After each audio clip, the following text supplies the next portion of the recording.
নমস্কাৰ আপোনালোক সকলোকে মোৰ ইউটিউব চেনেল টিচাৰ্ছ কৰ্ণাৰলৈ পুনৰ এবাৰ স্বাগতম জনাইছোঁ।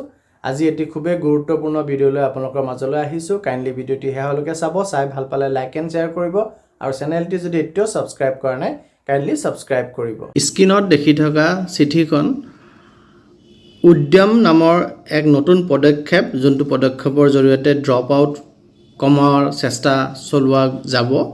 সেই উদ্যম ইমপ্লিমেণ্টেশ্যন সম্পৰ্কে এই চিঠিখন আহিছে আৰু চিঠিখন প্ৰেৰণ কৰিছে এক্সিকিউটিভ ডাইৰেক্টৰ সমগ্ৰ শিক্ষা বিপুল কুমাৰ দাস ছাৰৰ ফালৰ পৰা আৰু প্ৰেৰণ কৰা হৈছে DMC বৰপেটা, কাছাৰ, ধুবুৰী, ডিমা হাছাও, গোৱালপাৰা, নগাঁও, নলবাৰী আৰু ৱেষ্ট কাৰ্বি আংলং, অৰ্থাৎ সমগ্ৰ অসমজুৰি প্ৰথমতে এই উদ্যম ইমপ্লিমেণ্ট কৰিব বিচৰা নাই, এইকেইখন জিলাত ইমপ্লিমেণ্ট কৰিব বিচাৰিছে আৰু তাৰ উদ্দেশ্যেৰে হুইচেল বিতৰণ কৰা যাব এলিমেণ্টাৰী লেভেলৰ ছাত্ৰ ছাত্ৰীসকলৰ মাজত।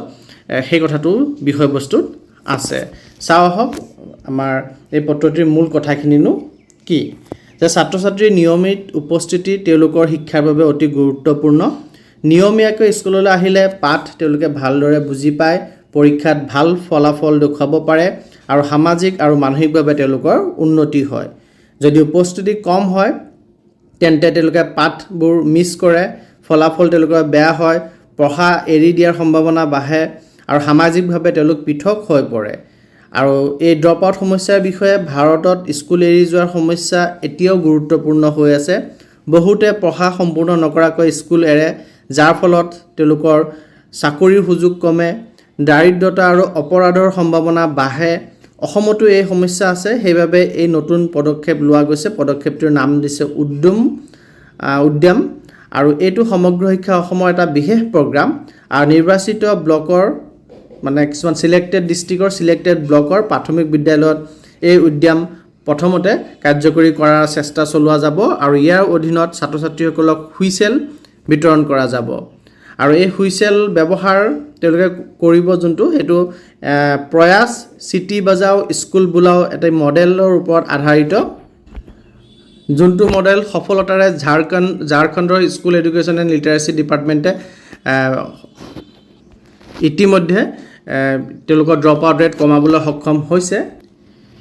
এই প্ৰগ্ৰামৰ অধীনত কোনো ছাত্ৰ যদি বহুদিন বিদ্যালয়লৈ নাহে তেতিয়াহ'লে সেই ছাত্ৰক পুনৰ বিদ্যালয়লৈ আহিবলৈ বাকী ছাত্ৰসকলে তেওঁৰ লগৰীয়া বন্ধুসকলে চিটি বজাই উৎসাহিত কৰিব আৰু বেলেগ বেলেগ ইনিচিয়েটিভ ল'ব পাৰিব। আৰু এনেধৰণৰ প্ৰগ্ৰাম এটাও লোৱা গৈছে যে 7জন বা তেনেধৰণৰ কিছুসংখ্যক ছাত্ৰ ছাত্ৰীৰ এটা গ্ৰুপ বনাই দিব, যিখিনি ছাত্ৰ ছাত্ৰীৰ ঘৰ ওচৰা ওচৰি আছে আৰু তেওঁলোকে যেতিয়া বিদ্যালয়লৈ ওলাই আহিব তেতিয়া এজন ওলাই অহাৰ পিছত লগৰজনৰ ঘৰৰ সন্মুখত আহি পেলাই যোনজনে ক্ষতি কৰি আছে বা স্কুল অহাত মনোযোগ নিদিয়ে তেওঁৰ ঘৰৰ সন্মুখত চিটি বজাব। তেনেধৰণে গোটেই 7জন একলগ হৈ পেলাই বিদ্যালয়লৈ আগবাঢ়ি আহিব। তেনেধৰণৰ পদক্ষেপ ল'ব পাৰে বিদ্যালয়ে আৰু সেইটো সম্পৰ্কে আপোনালোকৰ ডিষ্ট্ৰিক্টৰ ফালৰ পৰা গাইড কৰিব, আপোনালোকৰ concern CRCC block elementary education অফিচাৰসকলে গাইড কৰিব কিদৰে ইমপ্লিমেণ্ট হ'ব লাগিব। আৰু এই সংক্ৰান্তত নিৰ্দেশ দিয়া গৈছে যে সংশ্লিষ্ট বিষয়াসকলে এই প্ৰগ্ৰাম সঠিকভাৱে কাৰ্যকৰী কৰিবলৈ কোৱা হৈছে আৰু ছাত্ৰ ছাত্ৰীসকলৰ মাজত হুইচেল বিতৰণ নিশ্চিত কৰিব লাগিব।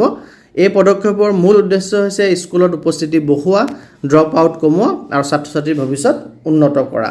গতিকে এই পত্ৰটি সকলো জিলাতে কাৰণে বৰ্তমানে অহা নাই।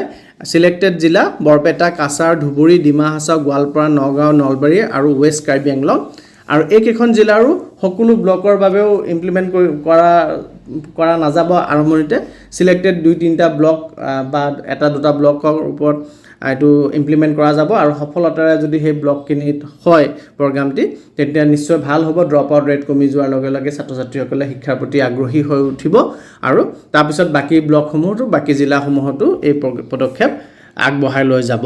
গতিকে ইনিচিয়েলি আপোনালোকৰ ব্লকটি যদি চিলেক্ট হৈছে তেতিয়াহ'লে আপোনালোকৰ কনচাৰ্ণ CRCৰ জৰিয়তে আপোনালোকে গম পাব যে আপোনালোকৰ ব্লক চিলেক্ট হৈছে আৰু আপোনালোকৰ ব্লকত আপোনাৰ বিদ্যালয়ৰ ছাত্ৰ ছাত্ৰীসকলৰ মাজত হুইচেল বিতৰণ কৰা যাব আৰু সেই হুইচেলেৰে কিদৰে বাকী লগৰ ছাত্ৰ ছাত্ৰীসকলক বিদ্যালয়লৈ অনাৰ চেষ্টা চলাব লাগিব সেই সম্পৰ্কে আপোনালোকৰ কনচাৰ্ণ CRCৰ জৰিয়তে আপোনালোকে গম পাব বা আপোনালোকৰ জিলাৰ মিছন ডাইৰেক্টৰৰ ফালৰ পৰা সেই সম্পৰ্কে নিৰ্দেশনা পৃথকভাৱে প্ৰকাশ পাব। ধন্যবাদ।